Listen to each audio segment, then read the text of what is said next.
진정한 아름다움은 외모가 아니라 마음에서 나온다. 혹은 진정한 당신의 가치는 당신이 어떻게 행동하고 어떻게 남을 대하는지에 달려 있다. 이런 명언들이 주는 것은 겉으로 보여지는 것이 전부가 아니라는 뜻이 담겨 있죠. 하지만 제가 살아온 세상은 좀 많이 달랐습니다. 제 나이 현재 30대 후반이지만 지금까지도 저를 괴롭히는 부분이기도 하고요. 객관적으로 봐도 저는 예쁘지 않은 얼굴이었습니다. 작은 눈에 낮은 코, 피부는 하얀 편이었지만 그것 말고는 볼 게 전혀 없는, 스치듯 지나가면 기억도 나지 않는 조연의 얼굴이었죠. 하지만 제가 처음부터 그런 생각을 했던 것은 아니었어요. 그 모든 시작은 저희 어머니 때문이었죠. 그도 그럴 게 어머니는 저와는 달리 굉장한 미인이었어요. 듣기로는 이전에 소극장에서 배우로 활동도 했고 단역으로 드라마에도 출연했을 정도였다고 했죠. 사업가였던 아버지와 인연이 닿게 된 것도 오로지 예쁜 외모였고요. 하지만 그때 당시만 해도 연예인에 대한 이미지 자체가 나빴고 딴따라 출신이라며 반대가 심했는데 저를 임신하면서 결혼하게 된 겁니다.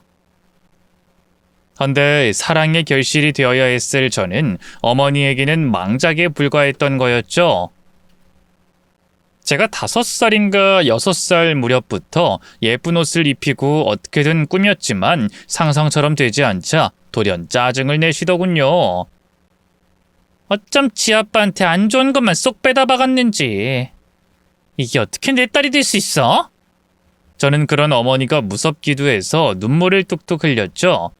그랬더니 어머니는 이렇게 말했고요. 어쩜 우는 것도 못생겼네. 못나나, 넌 울지도 마.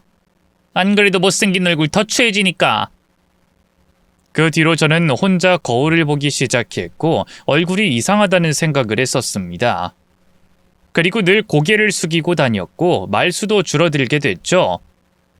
덕분에 어린 시절의 제 사진을 보면 대부분이 고개를 돌리거나 숙이고 있었고요. 그래도 어머니는 절 포기하진 않았습니다. 특히 제가 초등학생이 되었을 때 식단을 제한했는데 그것 때문에 아버지와 다투기 시작하셨죠. 지금 이런 풀떼기를 겨우 9살 된 아이한테 먹으라고 주는 거야? 당신 제정신이야? 이게 뭐요? 다 몸에 좋은 것들인데. 외국 사람들은 건강식으로 먹는다고 해요. 이거 비싼 거야. 일반 사람들은 없어서 못 먹는 것들인데. 전부 풀이랑 과일밖에 없잖아. 이걸 먹고 애가 제대로 클 수 있을 것 같아? 동자승도 어릴 땐 고기를 먹인다는데 지금 그걸 말이라고 해? 당신이 뭘 안다고 그래요? 경선이는 동자승이 아니라 여자예요. 그리고 여자들은 외모가 경쟁력이고 이목구비가 당신이랑 닮아서 어떻게 해볼 수 없는 문제라서 내가 포기를 한 거지만 몸매는 달라요. 또 얼굴은 나중에 수술을 하든 하면 되겠지만 살집이라는 건 그렇지가 않거든요? 다 어릴 때부터 관리를 해야 하는 거라고요. 살집? 얘가 무슨 살집이 있다는 거야? 지금도 바짝 말랐는데. 객관적으로 봐도 살집 있거든요? 애가 뼈대 자체가 굵어서 나중에 다이어트로 해도 손을 못 써요. 아무것도 모르면서 그저 건강하게 자라라? 그럼 그 뒤엔 어쩌려고요? 뼈대라도 가늘고 타고나길 마르게 태어나야 하는데 그것도 아니니 관리하겠다는 게 왜 나빠요? 당장 집어치워. 이런 짓 하는 거 누가 봐도 잘못된 거야. 못 베어먹은 사람처럼 왜 그래? 못 베어먹었다고요? 그래요. 가방끈 긴 당신은 영양 따지고 영양소 따지면서 그렇게 머리만 굴리겠죠. 근데 당신이 여자였던 적이 있어요? 나중에 애가 받을 상처에 비하면 이게 훨씬 나아요. 여자라서 어쩔 수 없는 부분들이 있으니까 나머진 수술을 하든가 하고. 수술이라니? 몇 번이나 그 말을 하는 거야? 지금도 우리 딸 충분히 예쁘거든? 어쩜 그런 거짓말을 해요? 나 쫓아다닌 거 보면 사람 보는 눈이 없는 것도 아닌데. 당신도 내가 예뻐서 좋다고 한 거 아니었어요? 근데 경선이도 예쁘다? 앞뒤라도 맞는 소리를 해야지. 됐고, 애 문제에 대해서는 나한테 더는 뭐라고 하지 말아요. 나도 참고 있는 거니까. 다들 최악이라고 생각했겠지만 제 기준에서 그때가 가장 덜했던 것 같습니다. 적어도 그 당시만 해도 어머니가 제게 가지는 관심이 적은 편이었기 때문이죠. 못생겼다고 한숨 쉬거나 식단을 조절하는 정도만 했을 뿐이지 진짜 관심은 본인에게 있었거든요. 어머니는 거실 한쪽을 본인의 젊은 시절 사진으로 도배를 해놨었습니다.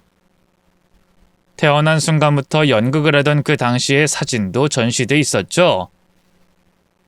할 게 없을 때마다 쭉 둘러보며 제게 설명을 하셨어요. 어릴 때 내 사진을 좀 봐.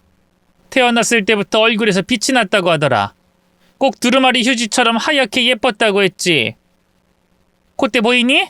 이것도 타고나는 거거든. 그럼 저는 기계처럼 대답했죠. 응, 예뻐. 그렇지? 역시 우리 딸이 보는 눈은 있다니까. 그리고 이건 엄마 결혼할 때 사진이야.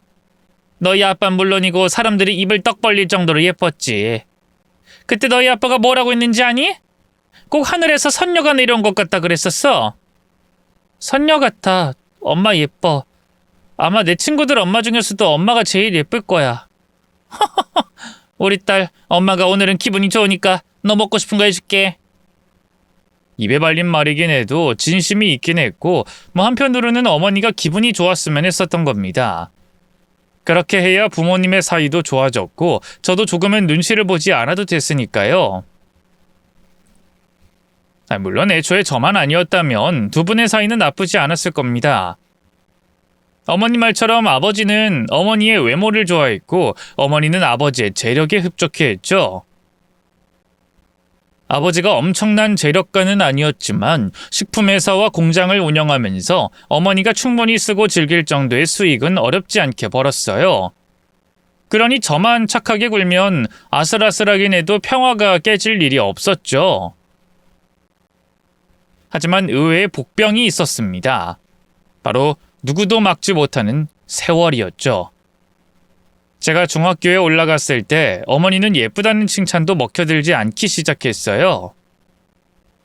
특히나 사람들이 본인을 아줌마라고 부르는 것에 발작을 했죠. 미친 거 아니냐고. 내가 아줌마면 지들은 할머니야? 어이가 없어서 지금 누구더라 아줌마라고 주둥아리를 함부로 놀려? 아갈머리 확 찢어버렸어야 했는데. 생각해보면 이게 다 너 때문이야. 엄마. 그래, 바로 그 엄마라는 소리 때문이라고. 키는 콩나물 대가리처럼 커져서는 너 같은 게 따라다니면서 엄마 소리를 하니까 사람들이 날 아줌마로 보는 거 아니겠어? 아씨 짜증나. 내가 왜 저걸 나와가지고. 너 때문에 내가 늙는 거야. 알긴 하니? 그럼 엄마라고 안 할게. 당연히 하지 말아야지. 아니, 차라리 너 밖에 나가면 날 아는 척도 하지 마. 나랑 닮은 구석도 없어서는 사람들이 내 딸이라는 걸 애초에 믿겠니? 근데도 엄마 하면서 따라다니면 내가 자연미인이라는 걸 의심하지 않겠냐고. 그러니까 절대로 아는 척도 마. 알았어? 아마 그때부터 어머니는 얼굴에 손을 대기 시작했습니다. 제가 성형에 대해서 잘 모르기 때문에 정확하진 않지만 무슨 주사를 넣어서 부풀게 만드는 시술부터 했었죠. 학교에서 집에 오면 퉁퉁 부은 얼굴로 팩을 하고 있는 모습을 자주 보게 되었고요. 그렇게 몇 년은 유지를 하는 것 같았는데 어느 순간에는 칼을 대기 시작했습니다. 안 그래도 뚜렷하게 큰 눈은 더 커졌고 높았던 코도 더 높아지더군요. 문제는 얼굴의 균형이 무너지기 시작했다는 겁니다. 균형을 다시 맞추려고 매달 수술을 무리하게 진행했고 그것은 일종의 성형 중독이었어요. 하지만 다들 아시다시피 중독으로 빠진 사람들의 얼굴은 결코 예쁘진 않았습니다. 매일 거울만 보고 있는 어머니가 그걸 모를 리 없었고 결국 그 모든 화살이 제게 향했죠. 야, 너 지금 나보고 비웃었지? 맞지? 지 엄마가 이렇게 힘들어하는데 감히 날 비웃어? 나 아무 생각도 안 했어. 진짜야. 내가 언제 비웃었다고 그래. 속으로 그랬잖아. 내가 널 낳았는데 그걸 모를까봐? 그럼 넌 언제까지 어릴 거라고 생각하니? 뭐 내년까지? 내후년까지? 넌 나보다 더 빨리, 더 추하게 늙을 거야. 알아? 저는 당황했지만 꾹 참고 말했습니다. 알았어, 엄마. 그리고 나 엄마 안 비웃어. 엄마 지금도 예뻐. 장난해? 이 얼굴 보고 지금 예쁘다고? 그게 비웃는 거야, 이 망하려나. 내가 누구 때문에 이렇게 늙었는데, 너야 너! 내가 너 낳아서 이렇게 된 거라고. 결혼 안 한 내 친구들은 아직도 처녀 같은데 애 낳으면서 내 안에 있는 생기가 다 빠져나간 게 확실하다고. 지금 TV 틀어봐. 나보다 나이 많은 연예인들이 어떤 얼굴을 하고 있는지. 그러니 이게 다 네 탓인 거야. 어머니는 제게 화를 낼 때 꼭 연극을 하는 사람처럼 과장된 행동을 하곤 했었어요. 손짓, 발짓, 표정까지도 누군가에게 보여주려는 듯 꼭 카메라가 앞에 있는 사람처럼 말입니다. 실제로 그런 사람이 있어? 하고 제 말을 못 믿을 것 같지만 제가 봤던 어머니는 진짜로 그랬죠. 뭐 따지고 보면 고생 한번 하지 않고 잘 살고 있으면서도 늘 본인이 비련의 여주인공이라도 된 것처럼 눈물을 흘렸고 그 연극 안에서 저는 엑스트라였다가 어느 순간 시련을 담당하는 악인이 되어 있었습니다. 다행이라면 아버지는 그 상황을 인지하고 있었다는 거였어요. 당신 정신과라도 한번 가보는 게 어때? 그 정도면 중독이야. 수술을 몇 번을 더 받는 거야. 마지막이라면서 그게 몇 번째냐고. 하루 종일 거울만 보고 울고 애한테 짜증이나 내고 이게 정상이라고 생각해? 내가 같이 가줄 테니까 우리 같이 뭐 병원? 지금 나한테 미쳤다고 그러는 거예요? 어떻게 나한테 당신이 이래요? 왜요? 내가 나이 들고 볼품 없어지니 슬슬 버리고 싶기라도 한 거예요? 내가 왜 당신을 버려? 그렇잖아요. 요즘 당신 나한테 소홀하고 매번 애만 감싸고 놀고 뭐만 하면 나한테 그만하라고 소리나 지르고. 그리고 내가 모를 줄 알아요? 거기다 어머님도 아직 나 싫어하잖아요. 딴따라 며느리라고 뒤에서 욕이나 하고 아직도 다른 여자랑 재혼이라 이러는 거죠? 여보, 우리 어머니가 초반엔 그렇게 했지만 경선이 되어나온 그런 말 한 적도 없어.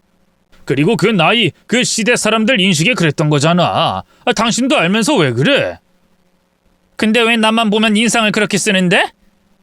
그야 당신이 하도 얼굴을 뜯어 고치니까 어머니 입장에서 그 부분이 걱정되고 안 좋게 보이는 거잖아. 매번 붕대 감은 모습의 며느리를 보는 게 어른들 눈에 좋게 보여? 본인이 늙은 할머니가 됐다고 나까지 그럴 필요가 있나? 진짜 웃기네. 남이서 얼굴에 공사를 하든 뒤엎든 무슨 상관이라고. 아버지는 눈을 꾹 감고는 한숨을 쉬었죠. 경선 엄마, 남이라니. 왜 말을 그렇게 해? 내 앞이야. 그리고 내 어머니고. 내가 왜 경선 엄마야? 내가 왜 경선 엄마냐고? 징그러 죽겠어. 그 엄마, 아줌마 소리. 당신이 그런 식으로 하니까 내가 경선이를 좋아할 수 있겠냐고. 앞으로 한 번만 더 그딴 소리 해봐요. 그날로 당장 이혼할 테니까. 어머니는 아버지가 본인을 버리지 못하는 걸 알기에 늘 그런 식으로 협박을 하곤 했습니다. 하지만 정작 이혼 이야기를 실제로 꺼낸 것은 아버지였죠. 발단은 어머니의 늦둥이 임신이었어요. 사실을 알게 된 아버지가 뜰 듯이 기뻐했고 할머니 역시도 내심 아들이었으면 하고 기쁨을 감추지 않으셨죠. 실제로 어머니와 할머니 사이는 좋지 않았는데도 유명하다는 지방의 한의원에서 약까지 지어오기까지 하셨습니다. 그때만큼은 아버지도 어머니가 원하는 건 뭐든 다 들어주셨고요. 그런데 시간이 가면 갈수록 가족들 모두에게 하나의 의문이 생기게 됐죠. 왜 배가 부르지 않지? 워낙 마른 몸을 유지하고 있었기에 초반에는 그러려니 했었지만 4달이 돼도 5달이 넘어도 그대로인 몸은 확실히 이상했습니다. 그러다가 결국 알게 된 거였죠. 어머니가 이미 일찍이 불법으로 아이를 지우는 시술을 받았다는 걸 말이에요. 이 일로 아버진 분노하셨죠. 그런 일을 나랑 상의도 없이 그것도 불법으로 저질렀다는 게 말이 돼? 이제까지 우릴 속인 것도 모자라서 어떻게 당신 애한테 그런 끔찍한 짓을 해? 나도 다 이유가 있으니까 그랬죠. 그리고 내가 언제 낳아준다고 했어요? 쥐들끼리 북치고 장구치고 무슨 태몽이 어쩌고 하면서 한약 가져다 준 거면서 왜 내 탓이야? 웃겨 정말. 무엇보다 애가 아니고 아주 작은 세포일 뿐이거든요. 그걸 지금 핑계라고 하는 거야? 어머니는 어쩔 거야? 저렇게 좋아하셨는데. 그렇게 좋으면 어머니한테 그럼 직접 낳으라고 해요. 아들이고 뭐고 본인이 원하면 더 낳으라고. 내가 다른 사람 기분까지 배려해야 해요? 말을 왜 그렇게 하는 거야? 잘못했다고 싹싹 빌어도 모자를 파네? 이미 지은 걸 어쩌라고요. 솔직히 경선이 하나 낳은 것도 내 몸에 얼마나 부담이 컸는지 알아요? 살처진 거 복구하는 것만 해도 힘들어 죽을 것 같았는데 지금 이 나이에 낳으면 그때는 회복을 못할 수도 있어요. 내 생명 갉아먹는 것들 낳으면 나만 늙는다고요. 뭐? 생명을 갉아먹어? 당신 지금 이러는 거 정상 아니야, 알아? 당신은 애 낳은 적도 없으면서 뭘 알아요? 살도 찌고 건강도 나빠지고 머리까지 빠진다고요. 거기에 튼 살은 흉터나 다름이 없는데 그 짓을 내가 왜 또 해요? 남자들은 그런 거 하나도 모르면서 낳으라는 말이나 할 줄 알지. 또 낳은 뒤에 돌보는 건 얼마나 힘든데. 말이 나왔으니까 하는 말인데 경선이 태어났을 때 당신이 한 건 열단 품은 거 말고 뭐가 있어? 애 못 보겠다고 몸매 가꿔야 한다고 해서 경선이 아줌마들 손에서 자랐어. 생판 모르는 남한테 애 맡기고 피부 관리 받았으면서 뭘 그렇게 고생을 했다는 거야? 낳은 것 자체가 고생이죠. 쟤 낳은 뒤로 내가 주름살이 얼마나 늘었는데. 내 젊음을 빼앗는 게 자식들이라는 거 경선일 통해서 알아버렸는데 어쩌라고요? 애초에 이걸 진즉에 알았으면 경선이도 안 낳고 바로 지었어요. 그랬으면 나 지금 나가도 아가씨 소리만 들어요. 알아요? 당신이란 사람 머릿속을 도통 모르겠다. 근데 이거 하나는 알아. 자연스럽게 늙는다는 걸 받아들이지 못하는 게 비정상이라는 거. 물론 여자로서 힘이 들겠지. 당신처럼 외모에 신경 쓴다면 더더욱 그렇고. 하지만 당신이 아무리 먹고 처바르고 수술을 해도 결국 모든 사람은 늙어. 당신도 호호 할머니가 될 거고. 어머니는 그 말에 발작 버튼이 눌렸는지 소리를 꽥 질렀습니다. 가뜩이나 짜증나고 스트레스 받아 죽겠는데 그 입 다물어요. 늙는다는 말 좀 그만하라고. 난 절대로 자글자글하게 늙을 생각도 늙을 일도 없으니까. 차라리 콱 죽고 말지. 그 일이 있고 난 후 아버지는 한 달을 고민했습니다. 그리고 고민 끝에 이혼을 결심하셨고요. 제게 너무 오래 고통스럽게 해서 미안하다는 사과도 하셨죠. 오랜 기간 제가 어머니 때문에 힘들어했다는 걸 알면서도 어머니를 너무 사랑했기에 차마 이혼은 할 수가 없었다고 하시더군요. 그래서 이혼하고 남은 인생은 저를 위해서 살겠다고 그렇게 약속하셨죠. 다행이라고 해야 할지 어머니는 이혼에 별다른 충격을 받지는 않았습니다. 양육권 포기를 조건으로 재산 분할도 넉넉하게 줬으니 오히려 잘 됐다 했고 이전보다 솔직하고 뻔뻔하게 나왔죠. 어디 가서 나 같은 예쁜 여자랑 결혼할 수 있을 거라고 생각해요? 그 얼굴로? 솔직히 당신이랑 사는 내내 역겨웠어요. 경선이 얼굴에서 당신 흔적을 지우려고 내가 얼마나 스트레스를 받았었는데. 그래, 잘 먹고 잘 살아봐. 난 당신보다 돈 훨씬 많은 남자랑 만날 거니까요. 마음대로 해. 그리고 난 재혼할 생각 전혀 없어. 없는 게 아니라 못하는 거죠. 돈 좀 있는 거 빼면 애까지 딸린 자글자글 늙은 남자 누가 좋다고 하겠어요? 근데 난 아니거든요. 지금 나가도 나랑 결혼해줄 남자들 동네 한 바퀴니까. 또 어머님 저를 향해도 이런 말을 했습니다. 경선이 너도 후회하지 말고 수술이라도 받아. 어딜 가서 그런 얼굴로 사랑이나 받고 살겠니? 타고난 것처럼 살겠다. 개성이다 뭐다 짓거리는 사람들 뒤에서는 거울 보면서 다 우는 인간들 천지야. 그러니까 넌 그따위 핑계대지 말고 자기의 객관화를 좀 해. 알겠어? 이혼이 확정난 것은 제가 고등학교 입학 전이었죠. 하지만 어머니가 없다고 달라지는 건 많지 않았습니다. 워낙 오랜 시간 동안 시달려왔기에 저는 스스로에게 자신감이 없었어요. 때문에 친구를 사귀는 것도 힘들어했고 잘 어울리지도 못했습니다. 그렇다고 따돌림을 당한 것은 아니었지만 존재감 없는 그림자처럼 살아가기 시작했죠. 대학에 입학하고 했던 첫 연애부터도 난관이었어요. 분명 저를 좋아한다고는 했지만 믿지를 못했죠. 당연히 연애가 잘 이어지지도 못했습니다. 그러다 보니 성형수술을 할까 하는 생각도 들더군요. 아버지 몰래 상담을 받은 적도 있었죠. 그래도 결국은 수술만큼은 시도하지 않았습니다. 딱히 다른 이유가 있는 것은 아니었고 어머니를 닮기 싫었기 때문이었어요. 아무리 외모에 자신감이 없다고 해도 차라리 이렇게 사는 게 나을 거라고 판단한 거였죠. 그렇게 시간이 흘러 저는 취업도 했지만 오랜 기간 누군가를 만나진 않았어요. 나이가 어느덧 30 중반이 가까워졌음에도 연애를 하지 않은 건 10년이 넘어갔던 겁니다. 이에 아버지는 제 걱정을 무척이나 많이 하셨죠. 경선이 너 스스로도 혼자 빛나는 그런 사람이야. 그러니 꼭 누군가를 만날 필요는 없어. 아빠는 그런 거 강요할 생각도 없고. 하지만 일부러 만나지 않는 건 다른 문제야. 하지만 아빠, 난 자신이 없어. 제대로 된 사람을 만날 자신도 없고 내가 실패할까봐 겁이 나기도 하고. 실패하면 어때? 내가 너 어릴 때 자전거 가르쳐준 거 기억하니? 그때 바로 성공한 건 아니잖아. 비틀거리고 넘어지기도 하고 그러다가 다시 달리고 결국 제대로 할 때까지 최선을 다하면 이전에 했던 건 실패가 아니라 그저 서툴렀던 일일 뿐이야. 실패했다고 하더라도 이겨낸다면 실패로 절대 남아있을 리가 없는 거고. 이해했니? 저는 아버지의 말에 살짝 웃었습니다. 비틀거리다가 넘어진다는 게 설마 이혼이라도 하라는 말이야? 해! 하면 그만이지. 왜 그걸 그렇게 무겁게 받아들여? 혹시 내가 이혼을 해서 그래? 넌 내가 실패를 했다고 그렇게 생각하니? 그야 나 때문에 엄마랑 헤어진 건 맞잖아. 나 때문에 싸웠고. 아니야, 실패 아니야. 적어도 아빠는 엄마랑 결혼한 거 후회 안 해.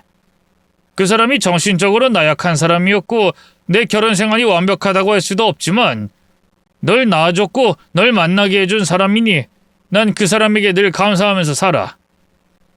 너로 인해 내 결혼은 실패가 아니게 된 거고. 그러니까 너도 아빠가 느낀 것들을 느끼면서 살았으면 좋겠어. 이해했니? 알았어. 이해는 해. 솔직히 그때까지는 아버지의 말에 공감하면서도 제게는 저를 진심으로 사랑해줄 사람이 생기지 않을 거라고 생각했어요. 그만큼 제 자존감은 무너져 있기도 했죠. 헌데 그 무렵에 만나게 된 것이 지금의 남편인 재성 씨였습니다. 마치 운명인 것처럼 저희는 우연히 계속 마주치게 됐어요. 같은 동네에 살고 있었기 때문에 가능할 수도 있었지만 하루에도 몇 번이나 마주친다는 건 너무나 신기했죠. 또 하필이면 매번 그 사람이 넘어지거나 실수하는 걸 봤다는 겁니다. 서로 얼굴을 알게 된 뒤에는 벌겋게 달아오는 얼굴로 도망가기 바빴죠. 뭐라고 표현을 해야 할지 모르겠지만 일단 재성 씨는 사람이 무해해 보였어요. 훗날 아버지는 재성 씨에게 나사가 하나 빠진 놈이라고 했지만 그런 사람이었기에 제가 부담을 덜 느낀 것도 사실이었습니다. 적극적으로 구해야 하고 입에 발린 칭찬을 하는 사람을 워낙 경계했던 저였기에 반대로 저만 보면 도망을 다니고 온몸으로 부끄러워하는 사람이라 그 사람이 좋아졌죠. 결국 우린 연인이 됐고 결혼 이야기까지 오갔습니다. 하지만 그 사람은 결혼을 자꾸만 뒤로 미뤘죠. 다른 사람이었다고 또 제 탓을 하며 자신감이 사라질 텐데 재성 씨만은 그렇게 되지 않았습니다. 그 이유는 저보다 더 생각도 많고 자존감도 낮았기 때문이었죠. 집에 빚이 좀 있어. 나 때문에 생긴 빚이라 여동생도 어머니도 고생을 많이 해서 최선을 다해서 도와야 해. 결혼이 하고 싶지만 일단 빚을 다 정리하고 그때 결혼하는 게 어때? 하지만 분명히 반대하실 거야. 그건 차차 갚아가면 되는 거지. 우리 연애만 3년이 넘었고 나이도 꽤 많잖아. 하지만 분명히 반대하실 거야. 내가 모은 돈이 있는 것도 아닌데 하필 너희 집 꽤 잘 살잖아. 나라도 나 같은 남자한테 내 딸 시집은 절대 안 보낼 거야. 아니, 눈에 흙이 아니라 돌멩이가 들어가도 절대 안 된다고 할 거라고. 아직 이야기도 안 해보고 단정 지을 필요는 없잖아. 우리 아빠 의외로 그런 거 안 봐. 그럴 리가 없지. 이렇게 완벽한 딸인데 덜 떨어진 나한테 줄 리가 없잖아. 일도 잘 못해서 매번 잘리기만 하고 실수하고. 자신감을 가져. 난 오빠처럼 늘 최선을 다하는 사람 본 적이 없어. 분명 오빠도 그 부분 인정해 주실 거라고 생각해. 빚이 있긴 해도 스스로가 그 빚에 대한 책임을 지고 해결해 나가는 거잖아. 그건 충분히 자랑해도 될 부분이잖아. 그날 재성 씨는 어린아이처럼 엉엉 울었습니다. 눈물 콧물까지 흘리면서 제게 고맙다고 사랑한다는 말을 해줬죠. 저와는 다르긴 하지만 어떤 부분은 너무 닮아있는 그 사람을 저도 지켜주고 싶어졌고 그 사람을 위로하면서 동시에 저도 위로받게 됐습니다. 다행히 결혼은 순조로웠고 아버지는 나사는 하나 빠져있는 놈이긴 해도 성실해 보인다고 하셨죠. 또 무엇보다 시댁에서 저를 굉장히 반겼습니다. 제가 상상했던 시댁의 이미지는 절대 아니었어요. 일단 시어머니는 처음 뵀을 때부터 저를 안아주셨습니다. 내가 이제 눈을 감아도 후회가 없어요. 이게 다 아가씨 덕분이야. 아가씨가 저놈을 구제한 거나 다름없고 내 소원을 이뤄준 거나 다름없거든요. 고마워요. 저는 당황해서 어색하게 웃었죠. 아니에요. 전 아무것도 한 게 없어요, 어머님. 어머님? 지금 나한테 어머님이라고 했어요? 어머, 나 이런 말 내 생애 처음으로 들어보는데 어쩜 이렇게 말하는 것도 예뻐? 우리 재성이가 나라를 팔아먹다가 다시 정신 차리고 도로 가지고 왔나 보네. 아니, 그러지 않고서는 어디서 이런 예쁜 아가씨가 나올 수 있겠어? 또 재성 씨와는 7살 차이가 나는 신우이도 저를 좋아했습니다. 오빠 놈을 데리고 가주셔서 정말 감사해요. 언니라고 불러도 되죠? 진짜 언니가 우리 집에 구세주거든요. 언제라도 오빠가 속 썩이면 말만 해주세요. 엄마랑 제가 응징해줄게요. 처음에는 저희 집이 잘 살아서 제게 잘해주는 건가 의심은 했었어요. 하지만 이야기를 들어보니 저를 만나기 전에 재성 씨는 페인처럼 살았다고 했습니다. 시어머니 말로는 저러다가 죽겠다 이런 생각이 들 정도였다고 해요. 그러다 저와 연애를 시작한 뒤부터 정신을 차렸고 모든 게 바뀌었다고 합니다. 그래서 저를 만나기 전부터 제게 고마워했었다고 했고요.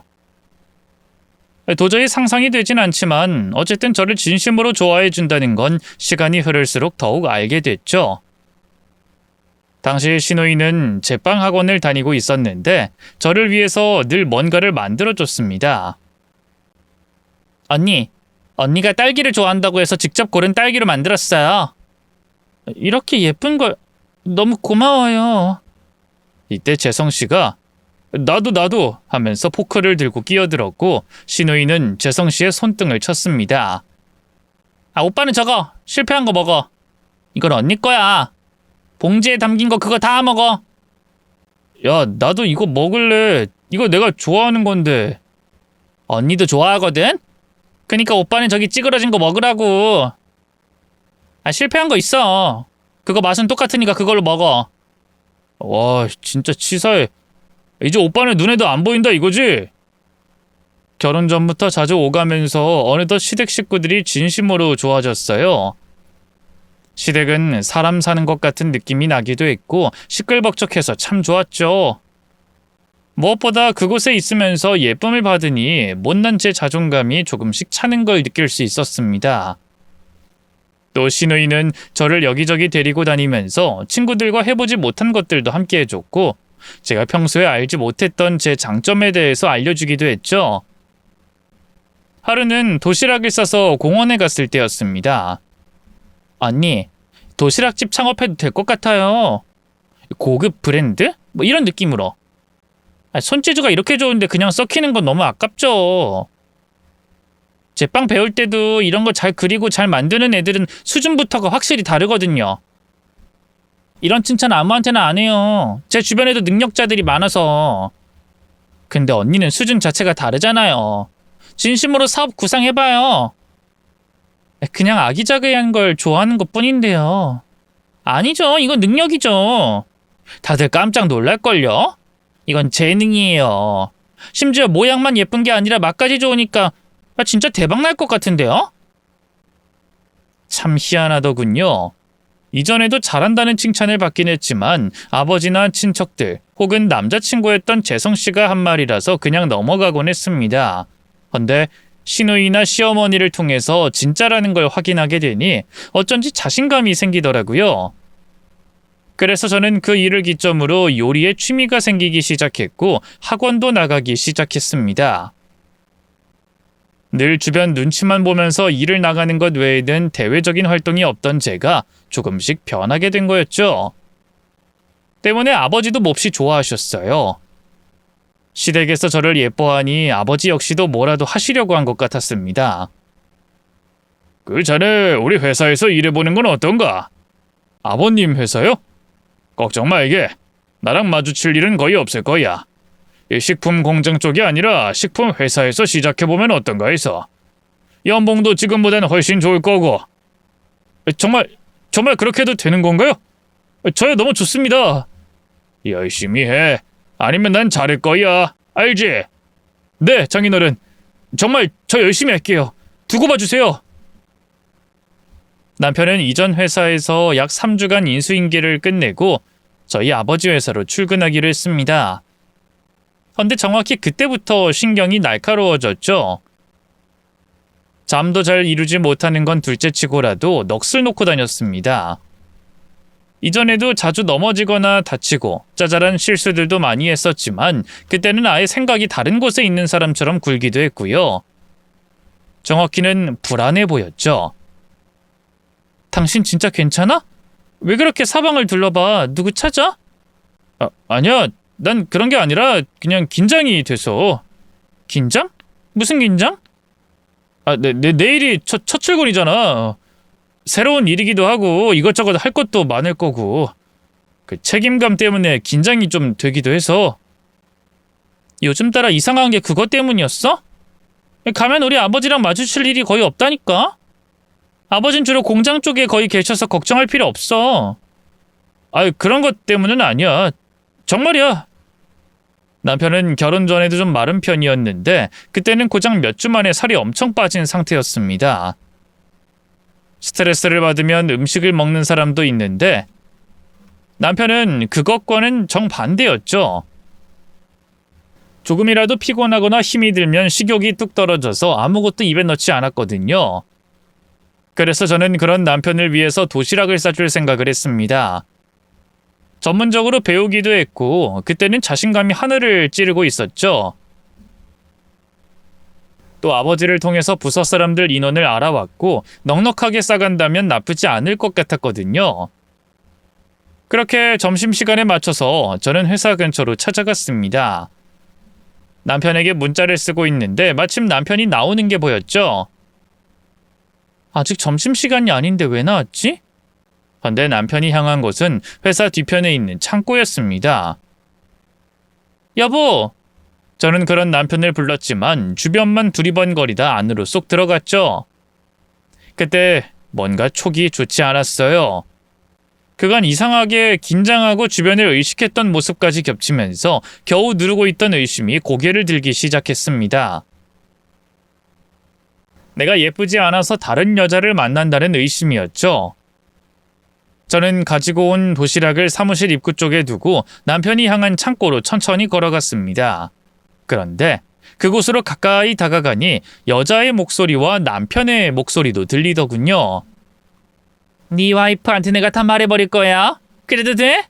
내가 못할 것 같아? 진짜 왜 이러세요? 우리 사이에 왜 그래? 볼 거 못 볼 거 다 본 그런 사이인데. 네 과거 지금 네 와이프가 알면 어떤 반응일까? 모르긴 몰라도 절대로 그냥은 못 넘어갈걸?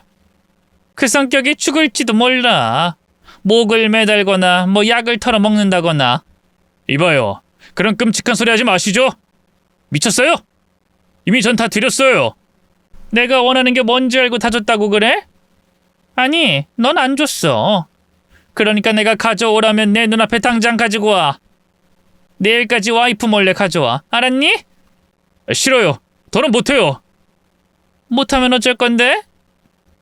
내가 말하면 넌 이혼당하는 거야. 그리고 사기죄로 고소당할 거고. 저는 덜덜 떨면서도 좀 더 가까이 다가갔고 여자의 얼굴을 보려고 안쪽을 조심히 살폈죠. 왜냐하면 그 목소리가 너무나 익숙했기 때문이었습니다. 그리고 동시에 눈이 마주쳤고 저는 비명을 지르며 그 자리를 도망치듯 빠져나와야 했죠. 그 여자는 제 어머니였던 겁니다. 우습게도 두 사람은 제 뒤를 쫓아왔어요. 그래서 저는 열린 엘리베이터를 잡고 그냥 꼭대기층을 눌렀습니다. 하지만 결국 오도 가도 못하는 옥상에서 두 사람을 마주해야 했죠. 세월을 이기려고 했던 어머니는 이전보다 훨씬 더 많이 늙어 있었습니다. 오히려 수술로 인해서 살이 더 처진 느낌까지 들었죠. 어머니는 어색하게 팔을 벌리고 활짝 웃었습니다. 우리 못난이 아직도 얼굴이 그대로네? 많이 보고 싶었단다. 저는 터질 것 같은 심장을 달리며 최대한 침착하게 대꾸했습니다. 왜 다시 나타났어? 왜 여기 있는 건데? 그렇게 말하면 엄마가 너무 서운하지. 왜 나타나긴? 우리 딸을 위해서 나타난 거지. 이 앙큼한 놈이 너한테 한 짓을 알려주려고 왔단다. 가여운 내 딸. 불쌍한 내 딸을 위해서. 엄마가 재성 씨를 어떻게 알아? 아까 이야기하는 거 대충은 들었어. 무슨 작당을 한 건데? 어머닌 또 과장된 몸짓을 하더니 저를 설득했죠. 난 널 낳았어. 그런 내가 너한테 못할 짓을 하겠니? 다만 네가 결혼한 남자가 어떤 놈이었는지 내가 알아낸 거고 그걸 알려주려고 한 거지. 착하고 물색 없는 척하는 이 인간이 왜 그렇게 빚에 시달렸는지 알아? 도박. 이놈 도박하다가 집안 말아먹은 놈이야. 도박 중독자. 뭐? 도박? 제가 재성 씨를 쳐다보니 그 사람은 괴로운 표정으로 고개를 숙이더군요. 제가 정말이냐고 똑바로 말을 하라고 하니 힘들게 입을 열었습니다. 가진 것도 없고 배운 것도 없어서 뭘 할까 하다가 카지노에서 딜러로 일을 시작했어. 그러다 당신 어머니를 손님으로 보게 된 거고. 손님? 근데 무슨 도박에 중독이 됐다는 거야? 늘 보기만 하다가 딱 한 번 머신에 손을 댔는데 내가 몇 달을 일해야 벌 수 있는 돈이 나한테 들어오게 된 거야. 차라리 그때 다 잃어버렸다면 그렇게 되진 않았을 텐데 점점 도박에 빠지게 됐고 어느 순간 정신 차리니 모든 돈을 잃고 빚까지 지고 있었지. 이때 어머니는 웃으면서 말했죠. 재성이가 나한테까지 돈을 빌렸었지. 손까지 덜덜 떨면서. 페인 같은 그놈. 근데 네가 결혼한다는 소식에 몰래 가봤더니 맙소사. 이놈이 네 옆에 있는 거 아니겠니? 그때 엄마는 본능적으로 내 딸을 지켜야겠다는 생각이 들더구나. 너희 아빠는 아무것도 모르고 이런 놈이랑 널 붙여준 거야. 멍청한 사람 같으니라고. 이래서 여자가 자리를 비우면 안 된다는 거지. 생각해봐라. 내가 그 자리에 있었으면 이런 사기꾼의 도박 중독자를 내 딸 짝으로 뒀겠어? 사기꾼은 무슨 말이야? 딱 보면 몰라? 이놈이 너한테 의도적으로 접근한 거잖아. 돈 냄새 맡고. 어머니의 말에 남편은 억울해하며 언성을 높였죠. 아니라고 했잖아요. 그리고 저 돈도 다 갚았고 계속 저를 협박한 건 당신 아닙니까? 시끄러. 거지 같은 놈이 어딜 넘봐. 얘는 내 딸이야. 협박이 아니라 경고지. 얼른 나가 떨어지라는 경고. 돈 보고 접근한 속물 주제 말이 너무 많네. 아무리 내 딸이 덜 떨어지게 생겼다고 해도 너한텐 절대로 못 주지. 도박 중독자 이 사기꾼아. 그딴 식으로 말하지 마세요. 왜? 지금이라도 반성하는 척, 착한 척하면 과거가 없던 일이나? 가족들 등골 빨아먹으며 살았던 주제. 내 딸한테 말하지 말라고 싹싹 뺄 땐 언제고? 그러는 그쪽은 저한테 아내 폐물 가지고 오라고, 통장에서 돈 뽑아오라고, 회사 자금 횡령해 오라고 협박한 건 당신이잖아요. 내가? 내가 언제 그랬어? 난 그런 적 없어. 어디서 말을 지어내? 내가 가지고 오라는 건 우리 딸 얼굴이 보고 싶으니 사진만 몰래 가져와 달라고 한 게 전부였고. 두 사람이 옥상에서 언성을 높이며 싸우는 걸 보고 저는 조용히 뒤돌아 나왔습니다. 회사에서 완전히 벗어났을 때 다리에 힘이 풀려 주저앉았고요. 고통스러웠습니다. 물론 어머니를 잘 알고 있기에 그 사람이 하는 말이 진실이라고 생각하진 않았어요. 하지만 남편이 그간 저를 속인 것은 부정할 수 없는 일이었죠. 저희 어머니와 오래 알고 있었다는 건 역시도 끔찍했고 도박빚을 갚기 위해서 저를 선택했을 가능성도 있었습니다. 그렇게 생각하면 시어머니와 시누이의 진심까지도 모두 거짓이라는 의미도 됐죠. 눈물이 났습니다. 나 같은 건 역시 사랑받지 못하는 사람이구나 하는 생각이 머릿속에 가득해졌고요. 그날 저녁 남편은 일이 끝나고 집에 오자마자 제 앞에 무릎을 꿇고 빌었습니다. 여보, 나 정말 일부러 당신한테 접근한 거 아니야. 진짜야. 과연 그럴까? 우연치고는 너무 자주 마주쳤다는 거 나 똑똑히 기억해. 편의점에서도 주차장에서도 내가 자주 가는 산책로까지. 우연이라기엔 말이 되지 않았지. 그거야 내가 당신을 보고 한눈에 반했으니까. 진짜야. 거짓말하지 마. 내 얼굴 보고 그런 말을 해? 남편은 본인 가슴을 치며 답답함을 호소했죠. 당신 정도면 충분히 예뻐. 도대체 왜 그런 생각을 해? 나도 답답해. 늘 그런 말을 할 때마다 당신은 아니라고 입에 발린 소리나 한다고 내 진심을 매도해왔어. 당신에게 미안한 거 분명히 있어. 도박빚을 졌다는 사실, 그거 숨긴 거. 하지만 다른 건 절대로 아니라고. 내 진심까지 그런 식으로 몰아가지 말아줘. 진심? 거짓말 좀 작작해. 나 같은 거 누가 좋아한다고 첫눈에 반했다는 말도 안 믿어. 제 말에 남편은 경멸하는 눈빛으로 말했습니다. 당신 이럴 땐 참 싫다. 나한테는 늘 잘 될 거다 멋지다 응원해주고 날 위로해주면서 정작 본인은 받지 않으려는 거. 꼭 스스로 상처를 내지 못해서 안달인 사람처럼 그러는 거. 모두에게 사랑받고 싶어 하면서도 정작 본인이 본인을 가장 싫어한다는 거. 그래, 나 그런 사람이야. 왜? 남편은 씁쓸한 표정으로 한숨을 쉬었고 그날로 저희는 별거에 들어갔습니다. 근데 하필이면 재성 씨는 본인의 집으로 들어가 버렸기 때문에 시댁 식구들이 가장 먼저 알게 됐죠. 시어머니는 바로 다음 날 절 찾아오셨고 제 손을 꼭 잡으며 말씀하셨습니다. 아가, 아니 경선아, 이게 다 내 죄다. 내가 아들놈 교육을 똑바로 못 시켰어. 그리고 너한테 그 일을 말 못한 건 우리한테도 그땐 정말 마음이 너무 아팠기 때문이었지. 널 속이려는 의도는 정말로 없었다. 그땐 도박이라는 말조차도 꺼내기 싫었어. 정말이야. 제가 아무 말도 하지 않자 시어머니는 잠깐 더 생각하더니 다시 말했죠. 아니다. 속이려고 한 것도 있어. 널 놓치기 싫은 마음이 컸어. 나중에 때가 되면 어련히 아들이 말하지 않겠나 이런 생각하면서 회피한 거야. 이제 다 지난 일이고 앞으로 그러지 않을 거라고 내 아들을 두둔한 거고. 너한테 정말 면목이 없다.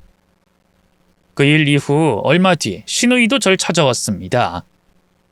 그때는 우리 집이 진짜 망하나 했었어요. 눈이 돌아서 돈 내놓으라고 언니한테는 솔직하게 말하는 거예요. 저 그때 솔직히 오빠가 확 죽어버렸으면 생각하기까지 했거든요. 근데 어느 날은 옷도 제대로 입고 또 얼굴도 꾸미고 그러더라고요. 이야기 들어보니 그때 언니를 처음 보고 반해서 쫓아다닌 거라고. 그 뒤에는 다시 일도 시작하고 빚도 갚기 시작했고요. 빚을 갚긴 했어? 제가 알기론 다 갚았을 거예요. 언니 만나고 3년 동안 결혼하겠다면서 진짜 독하게 살았거든요. 언니는 모르죠? 오빠 하루에 거의 4시간, 5시간 짬짬이 자면서 일했다는 거. 대리운전에 택배에 편의점까지 동시에 했잖아요. 한 번은 이유를 물었는데 뭐라고 했는지 알아요? 뭐라고 했는데? 언니랑 하루라도 빨리 결혼하고 싶어서 그런다고. 놓치게 될까봐 무서워서 잠도 안 온다고요. 언니, 다른 건 몰라도 오빠 언니를 좋아하는 마음은 진짜예요. 그리고 오빠 지금 엄마랑 저한테 구박도 엄청 당하고 있고, 물론 그렇다고 오빠를 잘 봐달라는 거 아니에요. 제가 말하고 싶은 건 저희는 언니 편이라는 거고 언니는 딱 하나만 알아달라는 거죠. 절대 언니 돈 보고 언니를 따른 거 아니라는 거요. 언니는 배경 없어도 충분히 괜찮은 사람이니까 그런 생각은 절대 하지 말아줘요. 그건 진짜라고요. 두 사람의 설득과 이야기에 흔들리지 않은 건 아니었습니다. 하지만 쉽게 결정을 내릴 수가 없었어요. 설령 의도적인 접근이 아니었다고 하더라도 도박 중독은 위험하다는 걸 알고 있었죠. 실제로 본 적은 없지만 어머니의 성형 중독만 보더라도 중독이라는 말에 거부감이 들 수밖에 없었던 겁니다. 그렇게 이혼을 결심하게 되고 저는 아버지에게 모든 걸 말씀드렸죠. 그런데 뜻밖의 말을 아버지에게 듣게 됐습니다. 나도 알고 있었다. 도박 때문에 수천만의 빚이 있다는 거 말이다. 저는 너무 어이가 없었죠. 아빠, 그걸 알면 나한테 말을 했어야지. 도대체 왜 말을 안 했어? 너도 너희 엄마 보면서 알지 않았니? 이 중독이라는 게 빠져나오기 힘들다는 거. 근데 그 녀석은 이겨냈더라고. 온전히 본인의 의지로 끊어낸 거지. 물론 걱정이 되지 않는 건 아니었지만 그건 역시 지켜보면 될 거라고 생각했다. 자전거를 가르칠 때처럼 아슬아슬해 보여도 손을 놓고 뒤에서 있어주는 것도 내 역할이라고 판단했으니까. 그래도 날 속였잖아. 나한테 말하지 않았잖아. 경선아, 모르긴 몰라도 너의 말과 행동, 성격까지도 누군가 보면 이상하다는 생각을 할 거야. 너무 부정적이고 습관처럼 스스로를 폄하하니까. 하지만 그렇게 된 이유를 말하지 않는다고 그게 다른 사람들을 속였다고 볼 수 있을까? 누구나 상처가 있어. 어쩜 너도 그 상처를 이미 알고 있었고. 그걸 감싸주고 싶은 마음도 있었을 거고. 만약 서로가 그랬다면 어째서 한쪽만 탓을 해야 하겠니? 물론 아빠는 네 의견을 존중해. 이혼하고 싶다면 해라. 최고의 변호사를 붙여줄 거야. 또 이혼을 하기 싫다면 그렇게 해. 아빠는 모르는 척 지켜볼 테니까. 근데 네 선택에 너희 엄마가 조금이라도 영향을 끼친다면 그건 싫다. 아빠가 바라는 건 하나야. 너! 그게 뭐든 경선이 널 위해서 선택을 했으면 하는 거다. 알겠니? 아버지의 말씀을 듣고야 저는 아차 싶은 생각이 들더군요. 이제까지 저는 제가 주변에 맞춰준다고 생각을 했었습니다. 딱히 고집도 세지 않고 성격도 강하지 않으니 그렇다고 느낀 거였죠. 하지만 저는 저도 모르게 난 원래 이런 사람이야 라는 껍질 속에서 새로운 걸 받아들이거나 제 의견을 피력하지 않았던 것뿐이었던 겁니다. 누군가 저를 좋다고 해도 거짓말이라고 생각하고 스스로가 사랑받을 가치가 없다고 판단을 내렸던 거죠. 중독 문제 역시도 어머니를 통해서 봤을 뿐이지 그 사람이 어떻게 이겨냈는지는 생각도 하지 않았고요. 그래서 저는 그 자리에서 바로 일어났고 아버지는 차키까지 주시며 저를 응원하셨습니다. 우리 딸 장하네. 응, 아빠. 아빠, 너무 고마워. 이번엔 내가 이겨내볼게. 그런데 시댁에 도착했을 때는 감동적인 재회가 아닌 난장판이 기다리고 있더군요. 바로 저희 어머니가 시댁 식구들과 남편에게 삿대질을 하고 있었던 겁니다. 이 거지 같은 집구석, 언감생심 수준이 아니라 양심이 터졌네. 내 딸이랑 당장 헤어지라고 몇 번을 말해? 별거? 어디서 되도 않는 짓을 하면서 구질구질 매달려. 기생충, 더러운 족속들. 사기꾼 집안 같으니라고. 당장 떨어져. 내 딸한테서 떨어지라고. 과장된 행동으로 집에 물건을 던지고 떽떽거리는 어머니의 앞을 막은 건 저였죠. 늘 누구도 기억하지 못하는 엑스트라였던 제가 어머니가 주인공인 무대에 처음으로 난입한 것과 같았고요. 저를 보자 어머니는 저를 안으려는 듯 팔을 벌리더군요. 우리 딸, 엄마 보러 왔어? 아빠는 알았어? 당신이 뭔데 여기서 행패야? 설마 이러면 우리 아빠가 다시 받아줄 거라고 생각해? 그런 것 때문에 내 주변에 기웃거리고 있는 거냐고. 당신? 너 지금 엄마한테 그게 무슨 버릇이야? 이래서 엄마가 없는 집은 힘들다니까. 내가 처음부터 하나하나 다시 가르쳐야지 원. 가르침 받아야 할 사람은 내가 아니라 엄마지. 엄마야말로 내 남편, 내 식구들한테 이게 무슨 버릇이야? 애초에 양육권 포기하고 돈 받고 집 나갔으면서 왜 이제 와서 난리야? 동네 한 바퀴 넘는 남자들이 엄마 늙어서 싫대? 야! 왜? 나 귀 안 먹었어. 엄마 지금 모습 진짜 추해. 알아? 추해? 감히 지금 너 따위가 나한테 그런 식으로 말을 해? 못생긴 얼굴이라고 해도 내 새끼라고 네 편 들어주는 나한테 뭐? 나한테 고마워해야 하잖아. 널 위해서 이렇게 해줬는데. 엄마가 예전에 나 부끄럽다고 밖에 나갈 때 엄마라는 소리 하지 말라고 한 적 있었지? 그때 심정을 지금은 너무나 잘 알고 있어. 엄마 지금 행동 너무 부끄러워. 그러니까 뒤늦게 나 생각하고 위하는 척 할 생각은 하지 마. 그리고 아빠도 엄마 이제 싫어해. 그럴 리가 없지. 그 인간 지금까지 결혼도 안 한 걸 보면 날 그리워하는 게 틀림없거든? 뭔가 착각하는 모양인데 엄마. 우리 아빠는 엄마 같은 여자 만나는 게 싫어서 재혼을 안 한 거야.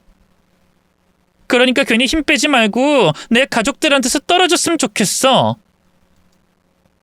네 가족은 나야, 나! 내가 널 10달을 품었어. 저 거지 같은 것들은 네 돈 보고 접근한 거야. 널 사랑한다고? 웃기는 소리 하지 말라고 그래.